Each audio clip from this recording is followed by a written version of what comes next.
مسئلہ یہ ہے کہ صبر کو حاصل کیسے کیا جائے. یہاں سے مسئلہ آتا ہے ذکر الہی کا.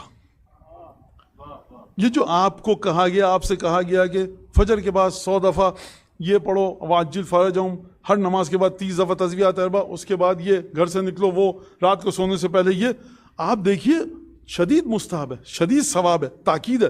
گھر میں سو رہے ہیں تو کیا کریں؟ غسل جمعہ کر رہے ہیں، یہ دعا پڑھیں. بیت الخلاء میں جا رہے ہیں تو پہلے بایاں پیر اور یہ دعا، باہر نکلیں یہ دعا، جمعے کے دن ناخن کاٹ رہے ہیں یہ دعا. یہ کیا خداوند تبارک و تعالیٰ کے پاس وقت زیادہ ہے؟ خدا آپ کو کھیل تماشے میں مجھے لگانا چاہتا ہے؟ نہیں، ذکر کرو. ذکر کی خاصیت کیا ہے؟ ذکر کی خاصیت ابھی امام صادق علیہ السلام یہاں پر بتائیں گے.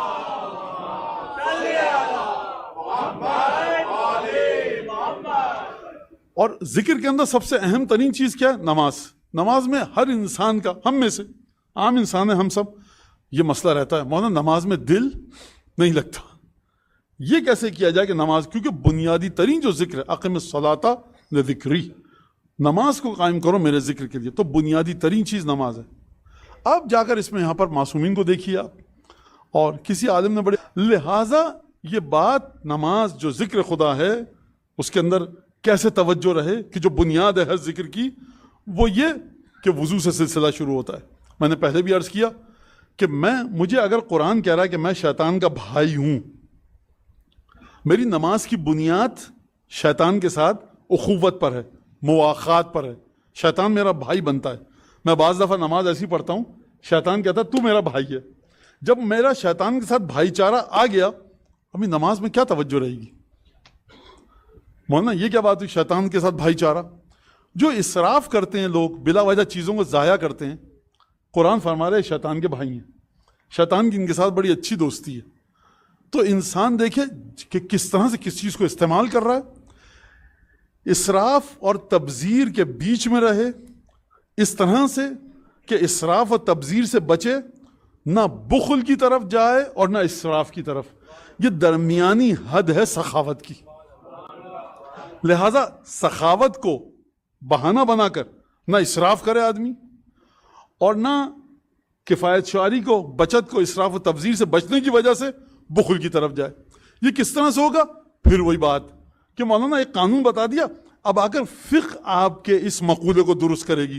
فقہ بتائے گی کہ یہاں پر یہ اسراف ہے، فقہ بتائے گی یہاں پر تبذیر ہے، فقہ بتائے گی سخاوت ہے، فقہ بتائے گی بخل ہے. اگر آپ نے ولیمہ کیا، 10,000 لوگوں کو کھانا کھلایا، 20,000 لوگ، اچھا دیکھیے ولیمہ اس عنوان سے کہ کھانا کھلانا مستحب ہے، ڈشز کی دوڑ لگانے کی بات نہیں کر رہا میں، جھوٹی شان اور وہ تمام کے تمام مسائل جو معاشرے کا اتنا دباؤ پڑتا ہے کہ بیچارہ انسان تھک جاتا ہے، اس کی بات نہیں کر رہا.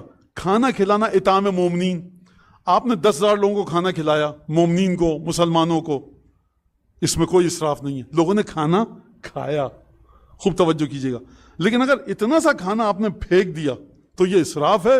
وہاں 10,000 کھا کے چلے جائیں، اسراف نہیں ہے.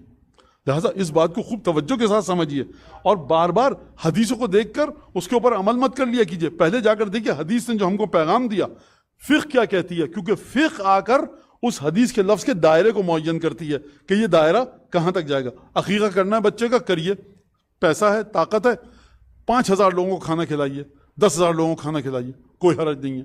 خیر یہ بات کہیں اور چلی گئی، لیکن اس مسئلے کو سن لیجیے. اب یہاں پر کہ جو نماز کے سلسلے میں گفتگو ہو رہی تھی کہ انسان، امیر المومنین فرماتے ہیں کل شیء تابع لصلاتک، تمہاری ہر چیز تمہاری نماز کے تابع ہے. کیوں فرمایا؟ مولانا آپ کے سامنے حدیث ہے یہ کہ جب انسان نماز کو قضا کر دیتا ہے تو نماز خود آ کر کہتی ہے اس سے ضیعتنی ضیعک اللہ، تو نے مجھے ضائع کیا، خدا تجھے برباد کرے. کس چیز کو برباد کرے میری؟ اب یہ اللہ جانتا ہے کس چیز کو برباد کرے گا. لہٰذا تمام وہ مراجع جن کے آپ نے نام سنے اور بڑا عرفان اور معرفت اور روحانیت میں آگے ہیں، وہ کہتے ہیں سب سے پہلے اپنی نماز کو درست کرو، اور نماز جو قضا ہو چکی ہے ان قضا نمازوں کو ادا کرے. ایک مومن نے کہا مجھ سے بڑی عجیب بات، اس کا پیغام آیا کہ مولانا میں ڈپریشن کے شکار تھا، اینگزائٹی، اسٹریس، پریشانی، دل عجیب، ایک روح کو چین نہیں تھا. جب سے میں نے اپنی قضا نمازوں کا حساب لگا کہ قضا نمازیں ادا کرنی شروع کی ہیں، میرے دل کو سکون مل گیا. ڈپریشن اور اینگزائٹی، پریشانی، اضطراب، دل کے اندر ایک دھڑکنا دل کا، اس سے مجھے نجات مل گئی. تو لہٰذا معصومین کے کلام کے مطابق اگر آپ چلیں اور ہم اپنی فقہ کو دیکھیں تو یہ نماز قضا کرنا صرف یہ نہیں کہ آپ نے نمازوں کو ادا کر لیا، بلکہ اس کا روح پر بھی ایک سکون اور ایک اطمینان روح کے اوپر آپ کے اثر آئے گا. تمہاری ہر چیز تمہاری نماز کے تابع ہے. امیر المومنین فرما رہے ہیں تمہاری ہر چیز نماز کے تابع ہے. نماز اگر صحیح سے اچھی ہو گئی تو اور تمام چیزوں میں برکت آئے گی. نماز کی برکت تمام چیزوں میں آئے گی. یا علی ہاتھ جوڑ کر آپ کی خدمت میں، نماز میں برکت کیسے آئے گی؟ لہٰذا یہ ایک سوال ہے. اور میں بہت آسانی سے ایک بات کہہ کے آگے بڑھ جاؤں کہ جو علماء فرماتے ہیں اذان اقامت کے ساتھ نماز پڑھو،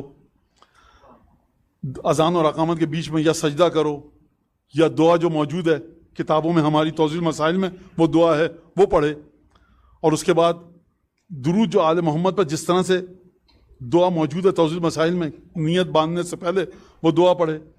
7 دفعہ اللہ اکبر کہے، 7ویں دفعہ جب اللہ اکبر کہے تو اس میں وہ نیت باندھے. تو یہ ایک چیز اذان اقامت کے ساتھ. وضو کے ساتھ میں نے بتایا آپ کو کہ انا انزلنا پڑھتے رہیں. مولانا ابھی تو ہم نے چہرے پہ پانی ڈالا تھا، انا انزلنا ختم ہو گئی، اب کیا کریں؟ پڑھتے رہیے جب تک بائیں پیر کا مسا بھی نہ کر لیں، پڑھتے رہیے اور پھر اس کے بعد آیت الکرسی پڑھیے، تو یہ نماز میں اثر آئے گا. اور تیسری چیز کہ جو چاہتا ہے کہ نماز میں اثر آئے تو وہ زبان جو خدا کے ساتھ گفتگو کرے گی دن بھر ذرا اس زبان کو آرام دیجیے. تو اور اگر آرام نہیں دے سکتے کم از کم انسان، میں اپنے لیے بھی کہہ رہا ہوں اور مولا کی طرف سے یہ ایک حدیث ہے، خدا نخواستہ قطعاً میرے ذہن میں نہیں ہے کہ میں آپ کو مخاطب کروں، اور یہ بے ادبی ہے، یہ غلط چیز ہے. آپ سب صاحبان ایمان ہیں، ائمہ سے محبت کرتے ہیں، یقیناً آپ کی زبان پاک و صاف ہے، لیکن ان تمام چیزوں سے جس کو ائمہ نے زبان کی نجاست کا انسان اس سے دور رکھے، خود بخود وہ اثر دیکھے گا. اور ایک آخری بات کہ سرکار ایک دن میں کوئی چیز ساری تھوڑی مسئلہ حل ہو جاتا ہے. جب آپ اسکول میں گئے تھے تو آپ نے پہلے دن الف لکھنا سیکھ لیا تھا. کتنے دنوں میں الف لکھنا سیکھا تھا؟ بے کتنے دن لکھنا سیکھا تھا؟ تے کتنے الف سے لے کر یہ تک کتنے دن میں سیکھا؟ الحمد کتنے دن میں یاد کی؟ قل واللہ انا انزلنا کتنے دن میں یاد کی؟ 12 امام کتنے دنوں میں یاد کیے؟ اچھا خاصا ٹاسک ہوتا تھا والدین کے لیے 12 امام یاد دیں. تو پہلے دن نہیں ہوگا، دوسرے دن نہیں ہوگا، تیسرے دن نہیں ہوگا، لیکن توجہ رکھے انسان. اور یہ بزرگان مراجع کی تقریروں میں درسوں میں ان سے سنا کہ وہ یہ کہتے ہیں جب بھی دل خدا کی طرف متوجہ، خدا کو یاد کرو، کسی بھی ذکر کے ساتھ کسی بھی امام پہ سلام کر کے یہ وہاں سے جواب آئے گا. درود پڑھیے محمد آل محمد.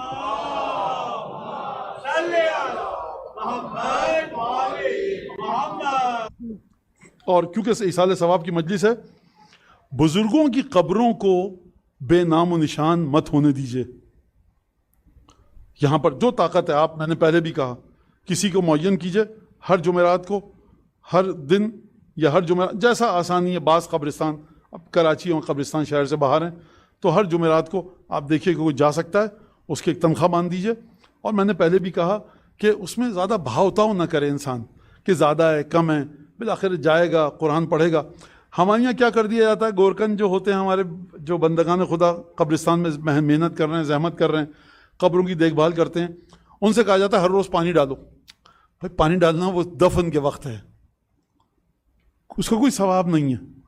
مگر یہ کہ جو ہمارے ملکوں میں وارداتیں ہوتی ہیں، کوئی سمجھ جائے جو قبر کو نفش قبر کرنے والا ہے کہ یہ قبر وارث رکھتا ہے تو وہ کام نہ کرے. ورنہ قبر کا کوئی پانی ڈالنا، ہاں قبر کو صاف کرنا اچھی بات ہے، اس پہ کبھی ذکر لکھا ہوتا ہے، اس پہ نجاست لگ جاتی ہے، وہ تمام پرندے حیوانات، تو وہ ایک الگ چیز ہے. لیکن اصل میں قبر کے ساتھ مسئلہ کیا ہے کہ فاتحہ اور قرآن پڑھا جائے. دوسرا میں ایک بات کہوں اور پھر مختصر ایک مصائب پڑھ دوں گا، وہ یہ کہ آپ قبرستان میں جائیے تو جس کے اندر ہے طاقت، اس نے ایک سولر پینل لگایا، اس کے نیچے وہ کیا ٹیپ ریکارڈر ہے کیا ہے، اب وہ اس کو دعائے توسل پسند ہے. میرے والد کی میں نے دعائے توسل لگا دی، 24 گھنٹے دعائے توسل چل رہی ہے. ایک کو دعائے کمیل پسند ہے، اس نے دعائے کمیل سر آنکھوں پر دعائے توسل دعائے کمیل. ایک کو حدیث قصہ پسند ہے، اس نے سولر پینل لگایا. اب وہ پتہ نہیں کیا سسٹم ہوتا ہے، وہ چلتا رہتا ہے، وہ دعائے توسل ہے. ایک کو نہو پسند ہے، اس نے لگا دیا. اس میں کوئی حرج نہیں ہے، بہترین عبادت ہے. مشکل کیا ہے اس میں؟ آپ نے دعائے توسل لگائی ہوئی ہے، برابر میں قبر ہے، وہ بیچارہ آ کر دعائے کمیل پڑھنا چاہتا ہے، وہ بیچارہ آ کر سوس پڑھنا چاہتا ہے سلام اپنے باپ کی قبر پہ. اس کو بار بار وہ آواز توجہ کے ساتھ گریے کی طرف اس سے روک رہی ہے. آپ کے والد یا میرے والد کی قبر 1.5 x 6 فٹ کی ہے, آواز بھی وہیں تک رہے. کوئی مومن بیچارہ, مولانا قرآن لگایا ہوا ہے ہم نے تو اپنے والد کی قبر پہ. بھائی آپ کو کس نے حق دیا؟ وہ جو بندہ مومن اس وقت آیا ہے وہ مرثیہ پڑھنا چاہتا ہے اپنے والد کی قبر پر, آپ کی جو سورہ رحمان ہے اس کو ڈسٹرب کر رہی ہے, یا آپ کا مرثیہ لگایا ہوا اس کی حدیث قصہ کو ڈسٹرب کر رہا ہے. تو آپ دیکھیے جتنا حصہ آپ کا قبر پر ہے وہ آپ کے اختیار میں ہے. تو مولانا آپ مخالفت کر رہے ہیں؟ نہیں بالکل نہیں. آپ صبح سے شام تک بیٹھ کے اپنے والد کی قبر پہ جو ذکر کرنا ہے کیجئے. دوسرے بیچارہ, میں نے خود دیکھا ہے, کراچی کی بات کر رہا ہوں, وہ بیچارہ کھول کے مرثیہ پڑھنا چاہتا ہے, ماتم کرنا چاہتا ہے, ایک طرف سے فلاں دعا, ایک طرف سے فلاں قرآن. اب وہ ایک عجیب جو اس کے گھر کی خواتین یا مرد آئے ہوئے, وہ ذکر مصائب کرنا چاہتا ہے, وہ بالکل وہ نہیں کر پا رہا. وہ کوئی دعا توسل پڑھنا چاہتا ہے, وہاں سے دعا حدیث قصہ ڈسٹرب کر رہی ہے. مولانا ڈسٹرب کر رہی ہے جی, بالکل آپ کا اختیار نہیں ہے. آپ اپنے گھر کے مائک پہ لگا, چھت پہ مائک پہ لگا لیں اور قرآن چلتا رہے, پورے محلے والے زبردستی سنیں. آپ کو اختیار نہیں ہے, جہاں تک آپ کا گھر ہے وہاں تک کام کیجیے. لہذا جس طرح سے آپ کو حق ہے. اور دوسری بات یہ کہ جو روایات میں آیا ہے وہ پڑھنا آیا ہے کسی انسان کا. خوب توجہ کیجیے گا, وہاں پہ کسی کو پیسے دیجیے کہ جا کے جو قرآن پڑھے, حدیث قصہ دعائیں پڑھے, انسان جا کر پڑھے. یہ ٹیپ ریکارڈر چلتا ہے, یہ روایت کے اندر نہیں آیا ہے. ٹیپ ریکارڈر کے اندر اس کی وہ حیثیت نہیں ہے کہ جو باقاعدہ پڑھنے کی ہے. خوب توجہ کیجیے گا, اہل بیت کے کلچر اور ثقافت کو سمجھیے. اور یہ تمام کی تمام چیزیں, حتیٰ زری کے اطراف میں جو معصومین کی زیارت ہوتی ہے, تو وہاں پر خدام کبھی کبھی آپ نے دیکھا ہوگا منع کرتے ہیں زور سے نوحہ مت پڑھو, کیونکہ یہاں پر ہر شخص امام کی بارگاہ میں توجہ لگانا چاہتا ہے. تم نوحہ چیخ کے پڑھو, قرآن چیخ کے پڑھو, زور سے بلند آواز سے دعا پڑھو, زیارت پڑھو, کچھ بھی پڑھو, دوسرے زائرین کی توجہ بڑھ رہی ہے. سب دھیمے پڑھ رہے ہیں, سب کی توجہ برقرار رہے گی, یہ ہمیں بتایا گیا. بہرحال اس بات کو سمجھیے